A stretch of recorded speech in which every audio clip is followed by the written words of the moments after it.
Hey, howdy. I'm Darlene Marshall, host of the Better Than Fine podcast. And on this week's episode of the show, it's my birthday, which means we've got a special guest coming in. And we're going to talk today about how do we take ownership of our health when we're being bombarded with bad information, conflicting information, and many of us just don't know what to believe anymore. So my guest is Fahmy, and we're going to talk first about our own journeys of figuring all that out.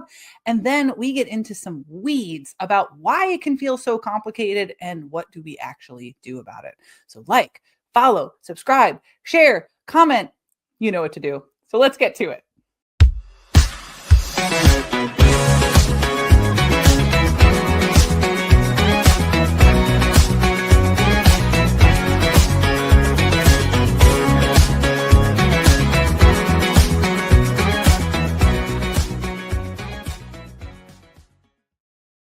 Well, hello there, listeners, and welcome to this week's episode of the Better Than Fine podcast. I'm your host, wellness coach, and well-being educator, Darlene Marshall, here with my co-host, Princess, and it's my birthday.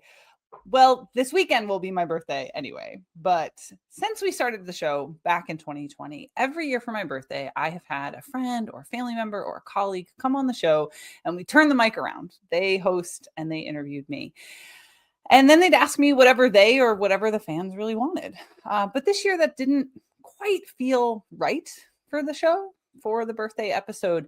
You know, to me, as I was thinking about how I wanted to end out the year on the show, it just felt a little bit out of touch, a little bit unhelpful to you, to the listeners. It felt like it was going to be more about me than it was going to be about you. And that's probably because if I rewind the tape in my head back to when the show first started, I really didn't talk about myself all that much because what I really wanted to talk about was the science of how we live our lives and the science of well-being. And I had thought at that time, if I could just give people good enough information, they'd go off and they'd make the right choices on their own. And this birthday show was the one time of year that I'd really turn the camera around and talk about me. But that really changed when I brought the show over to the NASM podcasting network.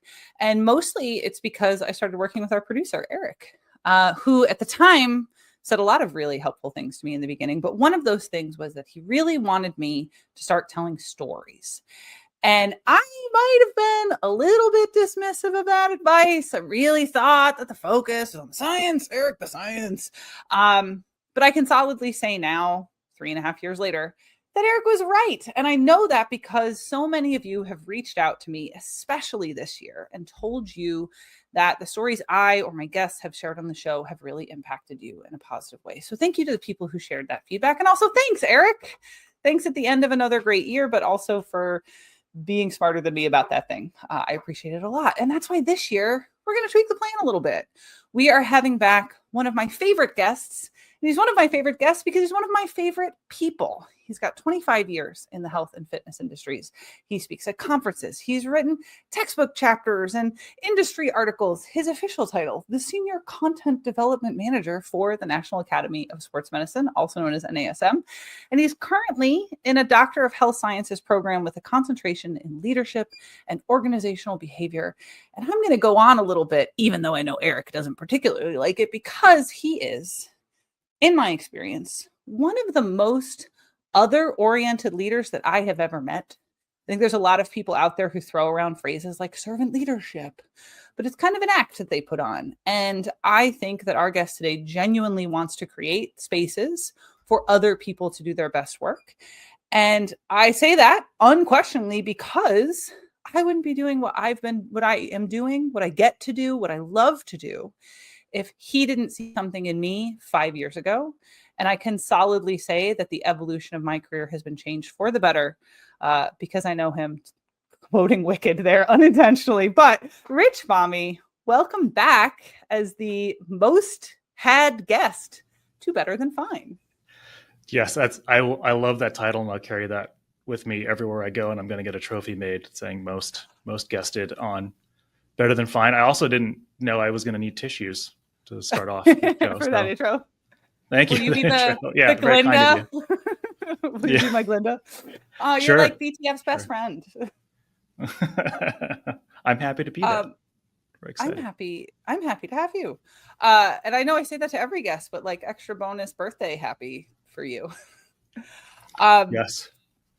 Now we had a conversation about a month ago that is really the inspiration for this episode.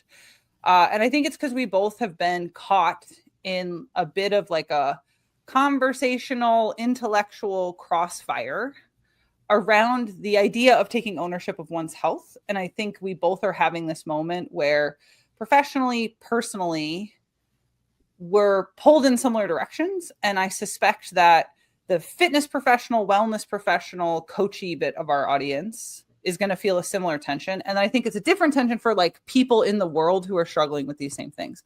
So now that I've been super vague and talked for a long time about how great you are, why don't you share with us a bit about like your own health journey to set the personal stage of this conversation that we're going to have about what it means to take ownership of one's health and why that can feel really conflicted right now. Sure. I mean, I don't know that my story is all that extraordinary necessarily, but you know, I think there's really two themes, I guess, with my own health journey, and one is that of pain management, and the other one that of aging. So my birthday is actually not too far behind yours, so I'll be 49 this year. So you know, coming up on 50 gets you thinking a lot, and so that kind of stuff has been weighing a little bit more. But you know, when I was, I guess, one of the earliest experiences I've had of taking sort of a serious look at my healthcare, because before, you know, in your 20s, you're not necessarily even getting regular physicals. You feel good. Everything kind of works the way it should. My 20s, but yes. Yeah, your 20s. Your 20s. And we should talk about that because we're gonna. Yeah. But, you know, when I hit 30, I found out that I had disc herniations and degenerative disc disease and you know, spine stuff going on. Really just had debilitating back pain for the first time in my life. And I felt like, oh, I hit 30 and my warranty expired and here we go. And then, so, you know, managing that through, you know, largely physical therapy and exercise. I didn't really want surgery, still don't. And, you know, and then even over the years, getting different MRIs just to see how things are going when pain would flare up. And recently, just I think about a year ago now, I found out I had a labral tear in my left hip, right? So the wear and tear and all that stuff going on.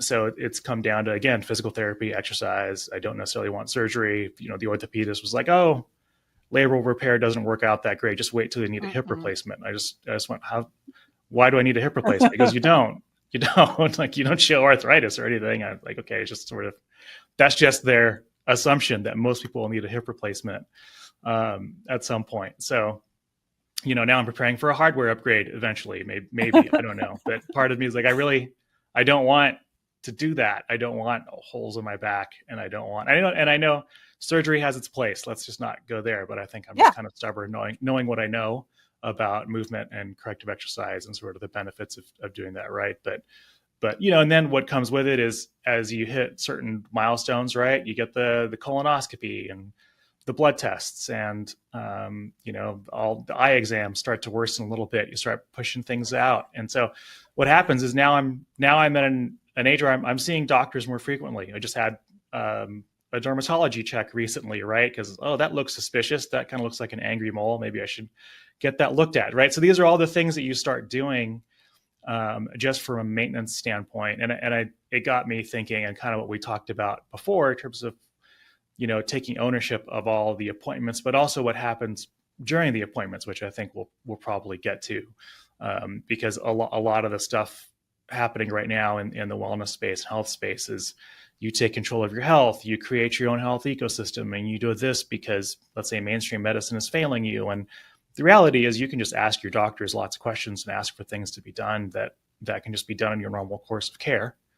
And you can get a lot of the same insights, but I think we'll get into that. I think your health story is probably more impactful and definitely has more of a not a warning, but you know, some insight. Just different, how right? Just different. And I think that there were a few themes in your story that I want to highlight before I talk about my own.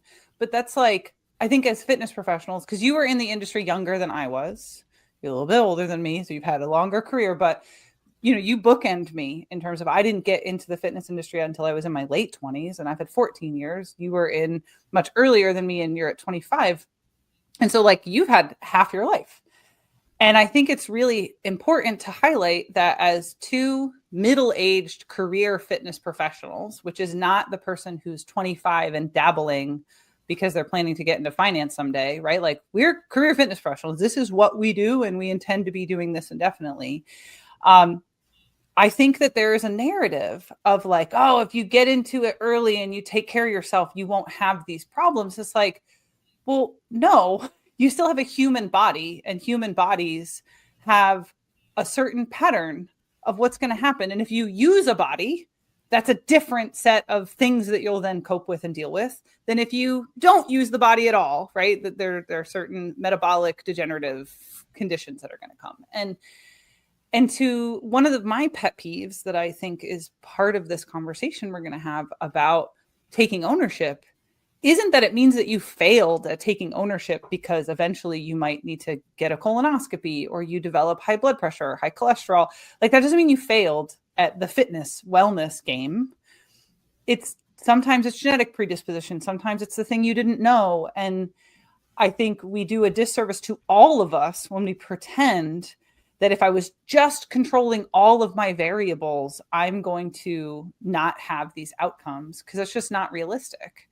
And if you want to add anything, you can. But that, I think, is one of the big themes that I heard. And what you're saying is like, I've been doing this for 2 decades and I still, have stuff happen.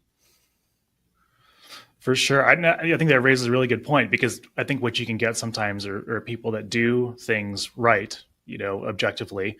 And then if they still get less than stellar health outcomes in different areas of their life, there's almost a certain amount of guilt, like you didn't do enough, or you didn't check all the right boxes, right? Yes. And I think the current culture right now of the optimizer, and we've talked about that word, but the optimizer can make you feel like you're not doing enough to take care of yourself, and that's where really, this ownership thing really has a place in the current sort of collective, the conversation around taking care of yourself.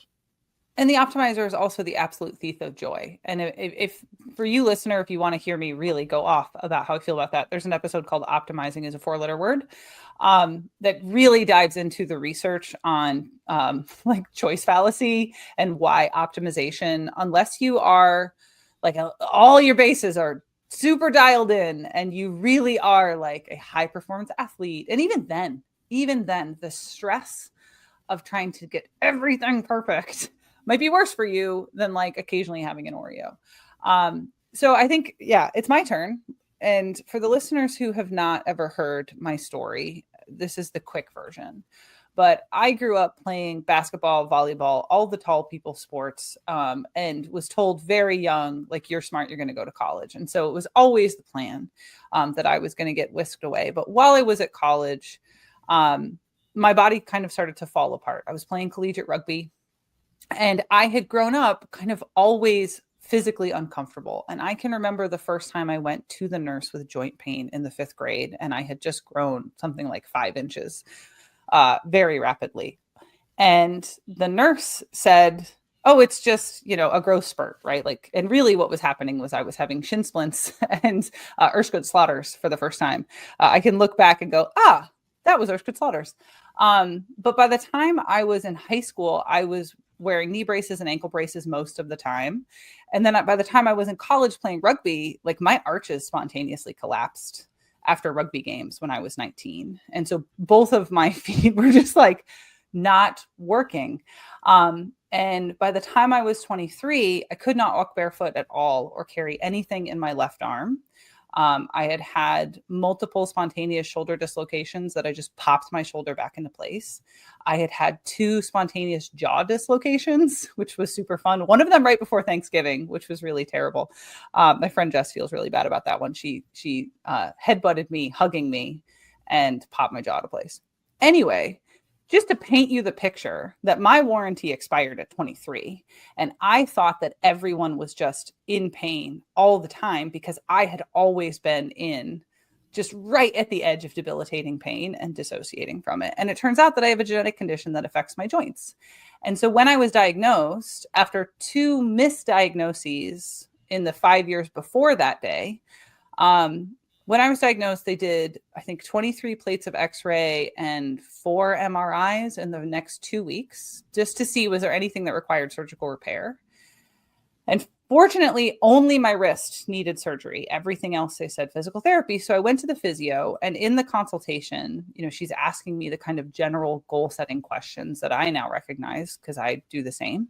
And when I was like, well, I want to be an athlete again. Like, I want to hike. I want to travel. I want to, and she's like, you need to lower your expectations. You should feel lucky if you can pick things up off the floor, and you need to prepare yourself for a sedentary life. And that was not an option.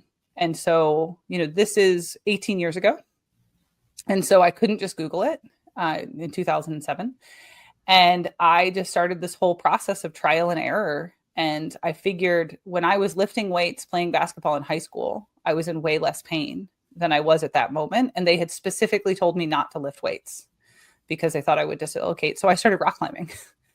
Thinking like, well, that'll get me strong and I'll just climb until I hurt and then I'll go home and go to sleep. And that's what I did 3 days a week for 2 years. And that's how I got strong. And that was before I knew anything about fitness. And it was all that journey that got me to the place where I'm like, well, maybe I could help other people with bodies that work weird, but I don't want to be a physical therapist because that lady could have ruined my life. So I became a personal trainer instead.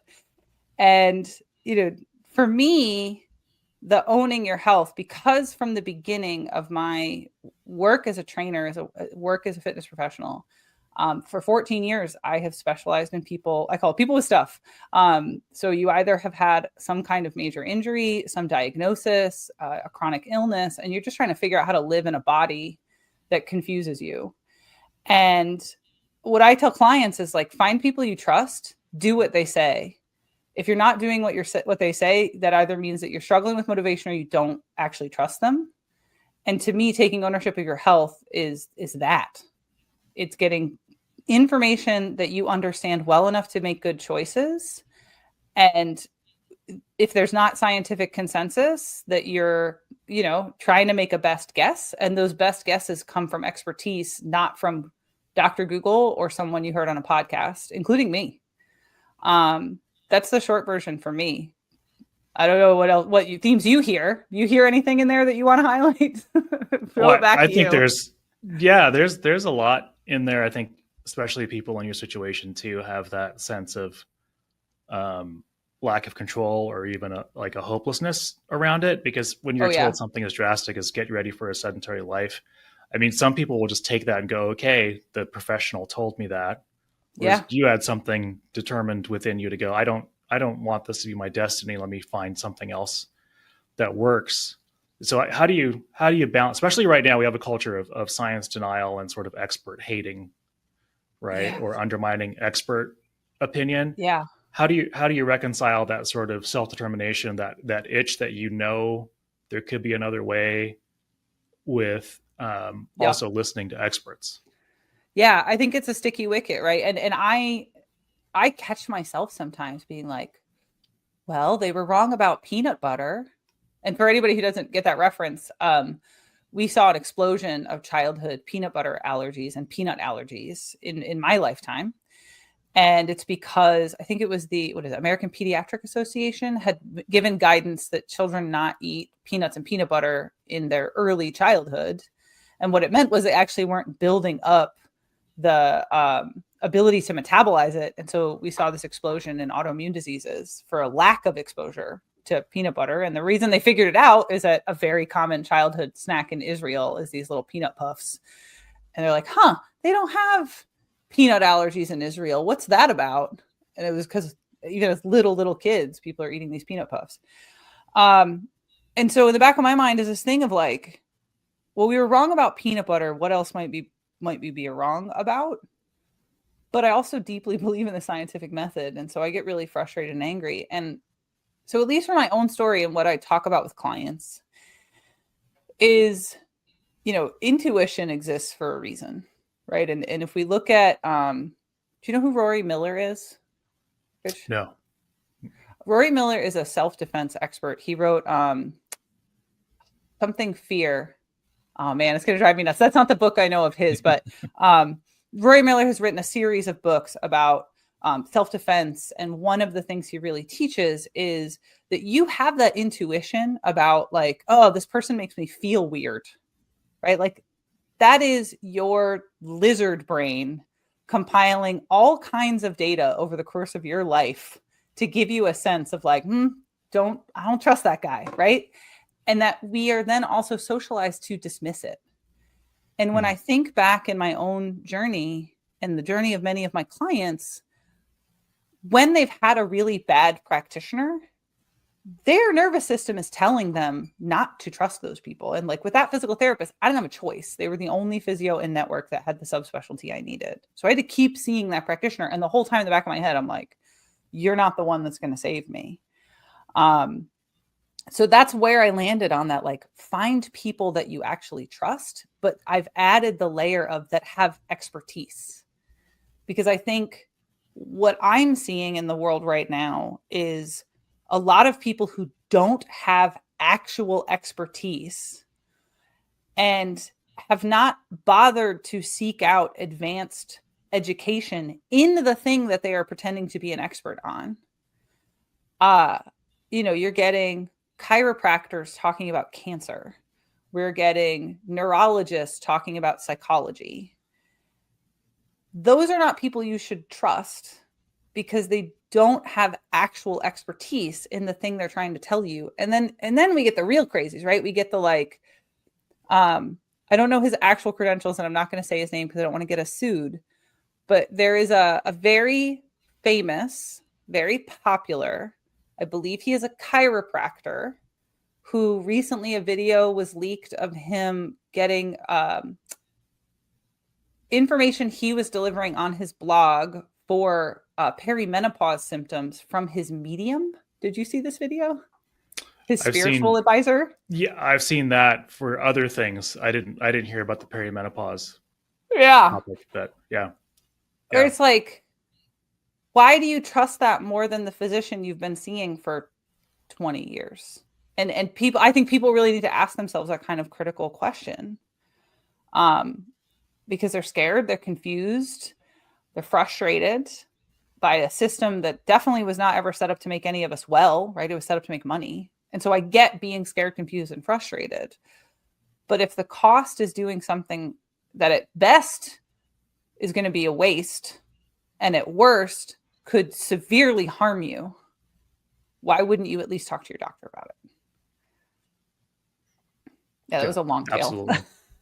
Yeah, those are all fantastic points. I think that's where we get, into this not deceit, but somewhat deceptive marketplace, right? When it comes to wellness grifters or people telling you to take control of your health, but they're doing that, telling you to do that at the expense of, regular healthcare, which of course is rife with problems. We know that, but it also still has a lot of benefit to it. And you still need to use your healthcare systems and not abandon them in hopes of finding a solution somewhere else, because that can be very dangerous. And you hear all these stories of people with cancer diagnoses, for example, following some other wellness person's advice as opposed to their own physician, and they end up dying.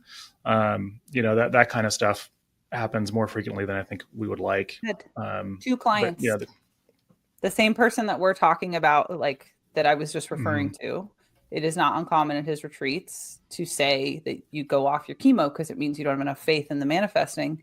I've had 2 clients lose immediate family members that way, to the point that when my aunt that I lost earlier this year, when she was diagnosed, that was the one thing I told her. I was like, you can do whatever supplements, whatever prayer, whatever, anything else you want to do. If you're watching on the video, I'm getting all red because I'm getting upset. The one thing I told her she was not allowed to do was listen to that man, because I knew it would kill her faster. And I was so scared because she has a friend who's a fan of his. I was so scared that she was going to listen to that friend. And I don't know if you ever encounter this, but I sometimes almost hesitate to identify what I do because I'm afraid that people are going to confuse me for the wellness grifters. And I struggle to Sure. call myself a wellness coach when I meet people, because I'm like, oh, they're going to hear that I have a podcast and I do this stuff. And how do I explain to them the difference between me and these other people? And it's that moment of, how do I find this language? Is that something that you encounter or that you've heard from other wellness coaches coming out of our program? Some, I haven't talked with enough of them to know, but what I have heard, some of that people that they're in the wellness coaching space or even health coaching space, and they'll just kind of say that usually the way it comes up is they'll tell someone what they do and what field they work in, and then all kinds of assumptions come up, right? The questions about detoxes or supplements or miracle this or miracle that, or they start getting asked a lot of questions, what do you think about this? Or what do you think about that? And the right answers are often not very sexy. It's the standard stuff that we always talk about, establish a habit of movement,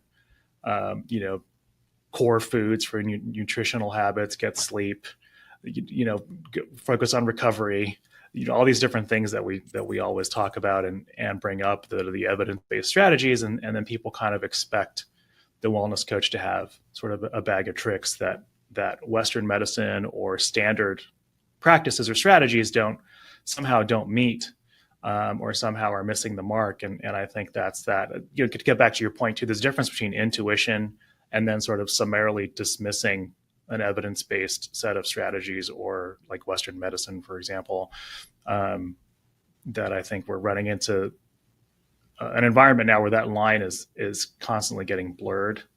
And instead, what you start to see is, because of the media volume too, push towards some of these quote unquote miracle cures, the people's intuition, I think, is off. Their antenna are off, and they're actually starting to trust the grifter, because the grifter is spinning a really compelling narrative.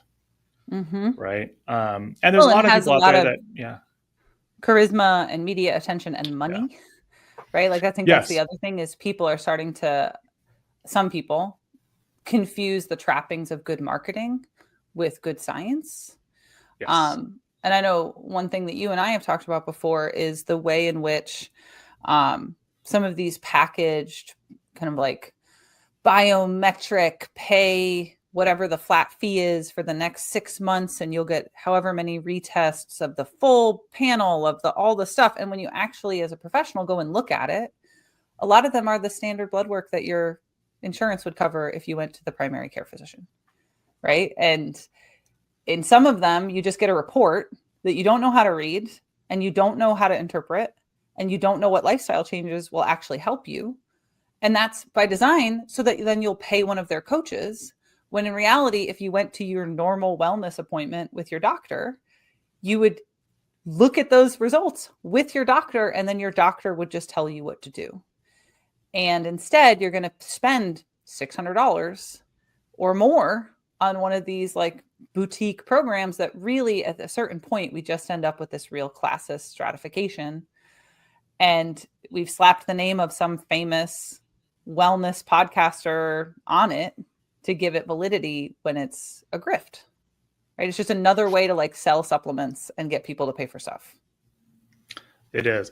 You bring up such a good point, because I'll give you an example from my own sort of medical history or health journey. I've, especially being at my certain age, right?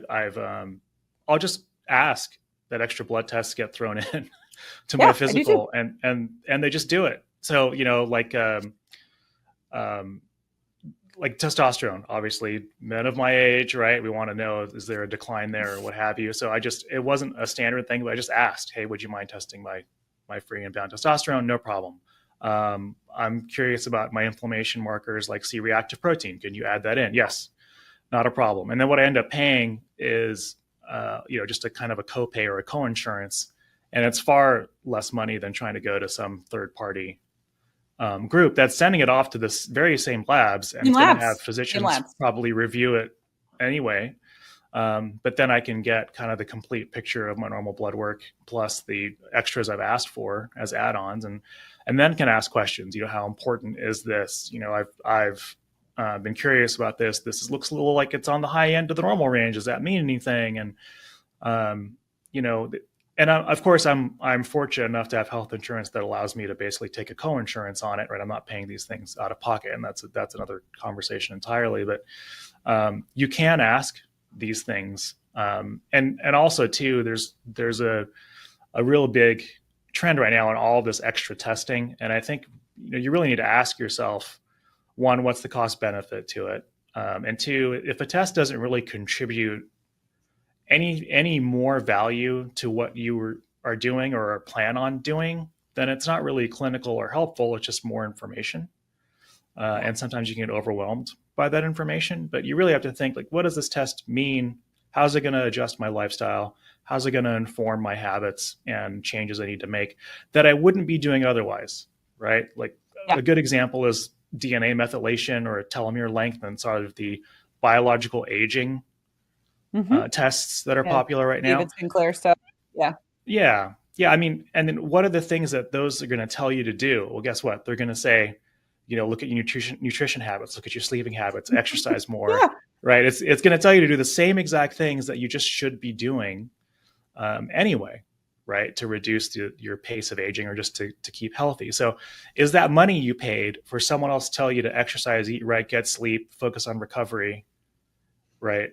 Is that worth it in that case? Not necessarily, right? It just gives you another set of markers to worry about when you necessarily don't have to, right? Yeah, and I think I fold into kind of all of that you were just saying with whom is giving me this information, and are they trying to sell me anything?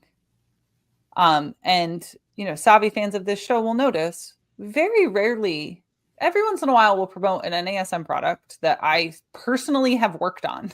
And that's typically because I'm like, oh, this is some cool stuff I'm working on that I think you should know. And the reason that we're building it is because we think fitness professionals should know about it, right? But other than that, we don't sell stuff on this show, and we never have, not really. In the beginning, I never tried to get ad revenue. I had never intended to be on another network. It is literally that Rich himself asked me to come to NASM, and I said yes. And that was by design, because I always wanted this show to be about giving information for free that was good without an agenda. And the reason is that there are so many grifters out there who are creating a problem in your mind so that they can sell you a solution. And one of my favorite examples of this is when this kind of like unethical wellness health cohort that we are alluding to without names so that we don't get sued, when they talk about how unethical and bad the pharmaceutical industry is, and how the pharmaceutical industry needs different oversight because they're all trying to pull one over on us. The supplement industry is unregulated, and it is unregulated because I believe in the 90s, there was a massive lobbying campaign to prevent regulation of the supplement industry by manipulating public perception so that they could sell us whatever they want. And now, most of the time, most of these like health, wellness, let's dismantle our love of science people are also selling you a supplement stack and a discount code. And now we've gone into these medical testing, and then also the biohacking stuff. And you'd mentioned the magic wand thing earlier, and I do want to revisit that. So I'm going to put a pin in it, but I want to give you a chance to add your 2 cents about a great example was 3 years ago, everyone and their brother was taking green powders as a meal replacement and not eating vegetables.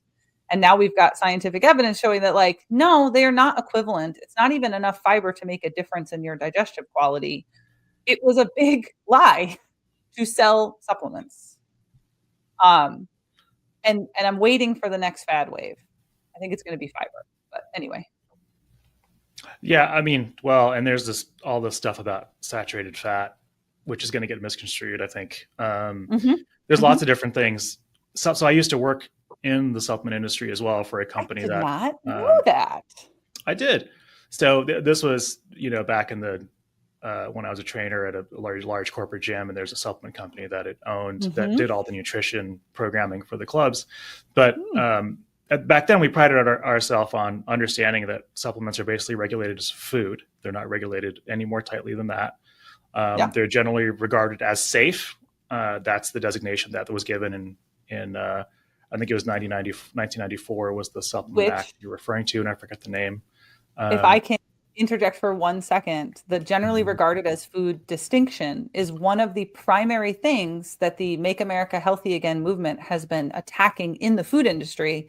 But conveniently, they never mention that it is also being applied to supplements, because there's so much money in the MAHA movement around supplements. And again, I'm not calling any one individual out.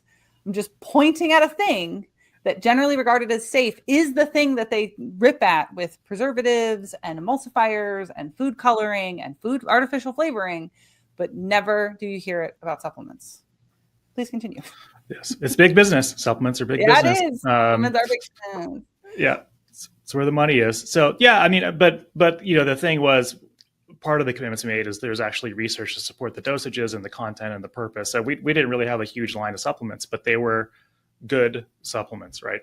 When you get to the, fast forward to now, it is all over the place. I think even companies that show themselves to be reputable or evidence-based, you still need to be a little bit leery of. So when we're talking about taking control of your health, one of the very popular supplements on here, and I'll try to make this short so the episode doesn't drag out, but it's mitochondrial support supplements, right? A lot of the early studies on a lot of those supplements or compounds only showed that when you took it, your levels of this compound would go up. Yeah. Right. That was it. The other studies were based on animals or a dish. So you need to take a look at that. Are the studies coming from animal studies, mice studies, or is it in vitro in a dish? When they do human studies, what does it actually show? Like, what's the benefit? Is it just showing your blood levels raise? Okay, well, that's not really showing me anything. So supplements are, for the most part, right, not going to hurt you. But the only thing is that you don't really know if they're working necessarily the way they intend to. And so the only harm there could be your wallet. So you just have to make that decision as you're, on an individual basis. There may not be solid evidence, even though they make it sound like there's a lot of evidence to it. Is it actually going to help? And you also need to look at how they are making their evidence claims, is because a lot of people will say, oh, mitochondrial dysfunction causes disease. That's not true. You can't say that because that's not what the evidence says.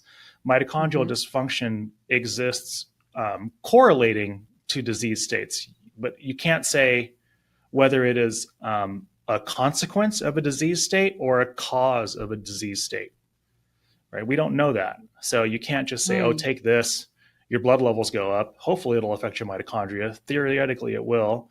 And then you can reverse disease, right? But that's what they want to sort of suggest. Now, they can't make treatment claims, right? The FDA or the Federal Trade Commission does not allow that, right? But they can say, oh, supports mitochondrial health. And then they're going to try and teach you about mitochondria and how mitochondrial dysfunction is linked to disease states.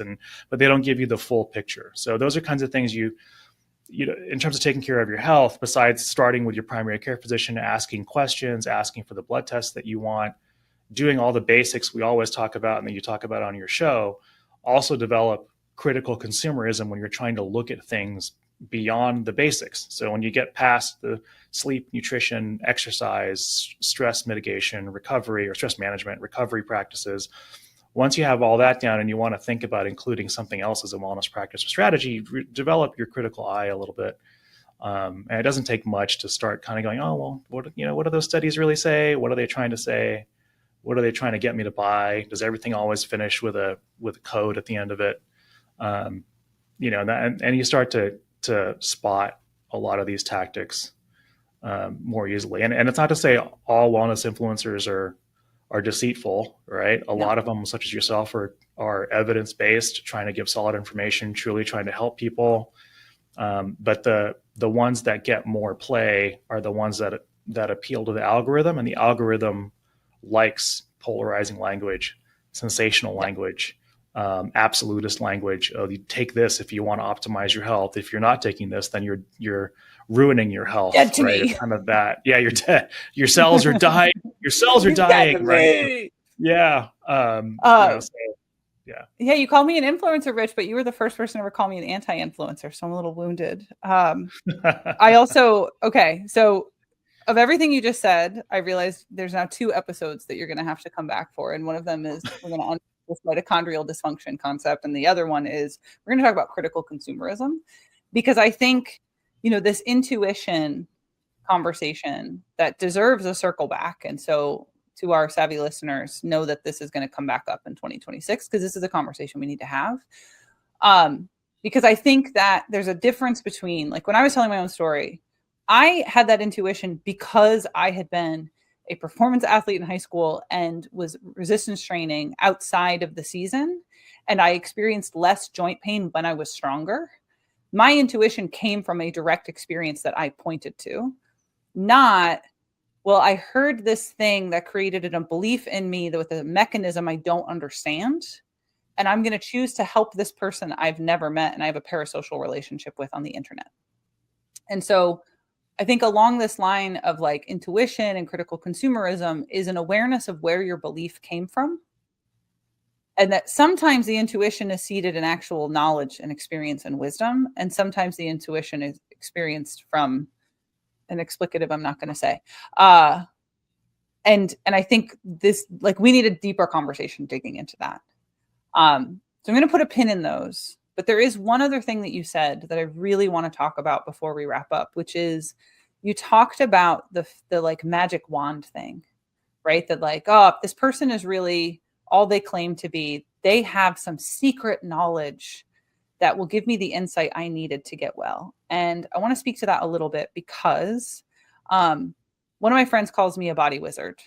And that's because I have studied the body and the functions of the body for a decade and a half at like a really deep level, mostly to try to fix my body that I know mechanistically works differently than other people's. And then in practice, apply that knowledge to other people. And is it Neil Gaiman that has the quote, sufficiently advanced technology is indistinguishable from magic? Do you know that quote? I think so. I know the quote, but I don't know exactly. It's not Neil Gaiman, though. But okay. It's a sci-fi writer, and I can't think of their name. And Neil Stephenson. It's Neil Stephenson. Neil Gaiman is a totally different person. Neil Stephenson. Sufficiently advanced technology is indistinguishable from magic. But if a client asks me a question, right? Like I'm working right now on a course about hormesis, and part of that is a unit on breath work, which is explaining that breath work works by regulating the automatic functions of our nervous system. And I could, in 3 minutes or less, explain that to a client in a way that they could understand based off of what they learned in high school, right?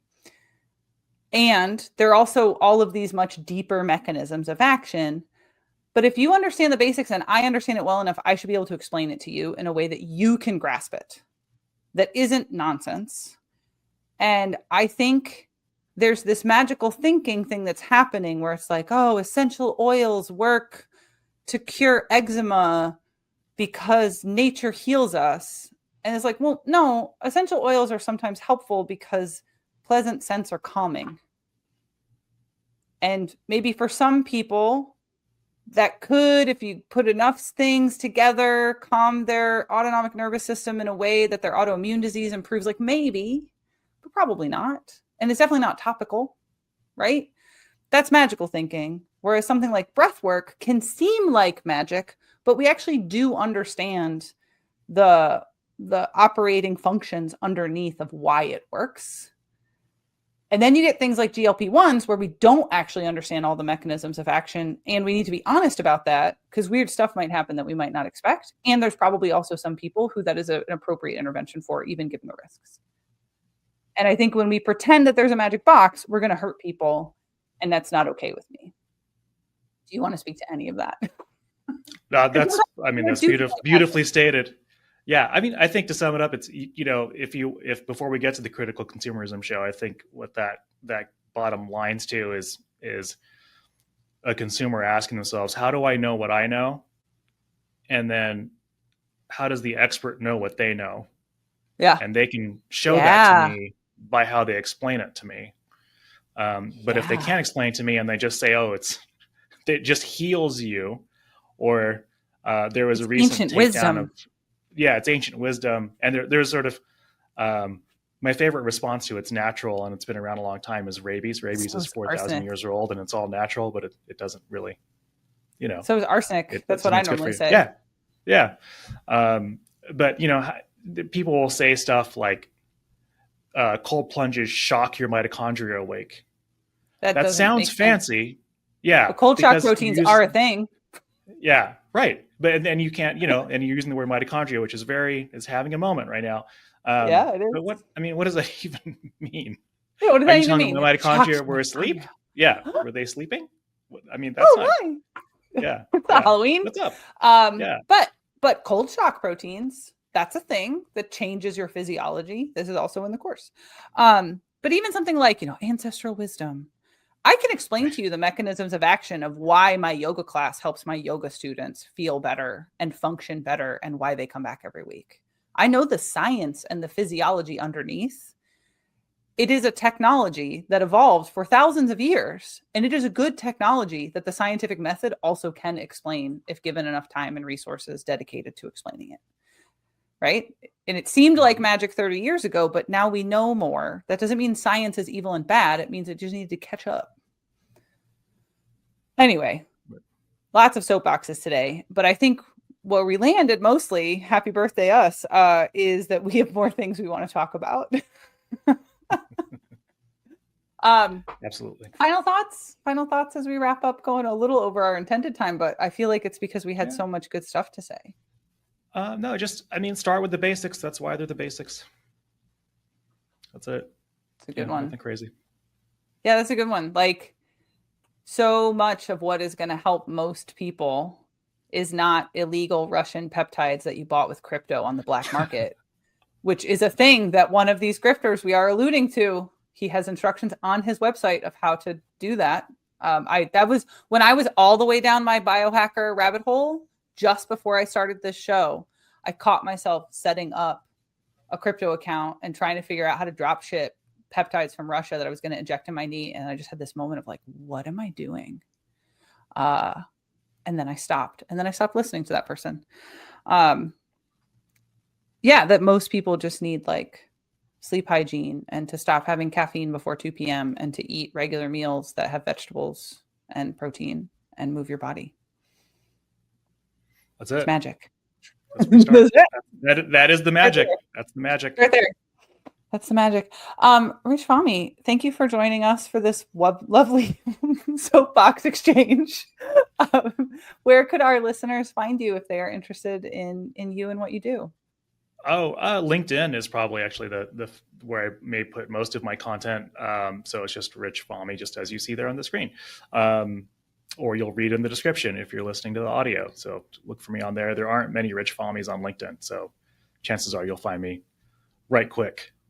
And you're the best one and the one at NASM. Yes, well, I am at least the one on NASM. Yeah. Well, thank you so much for being the best friend of the show. I think a bunch of people are going to be very jealous of you now because I put you at the top of the pyramid. Yes. You actualized. Maslow will be so proud. We should. We're going to make you a trophy.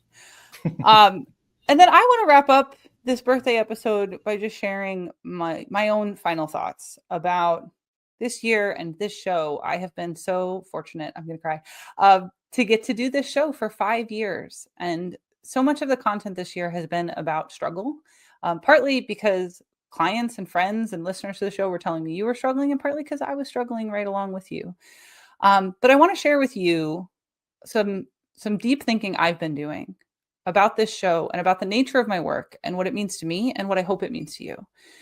And that is what I've always wanted, was to create a show that gave you information that helped you understand yourself more deeply.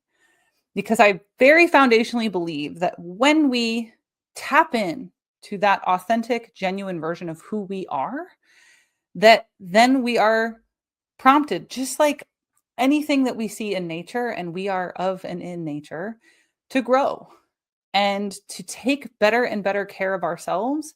Because when we are connected to that authenticity, we feel inspired to contribute the best of us to what we care about.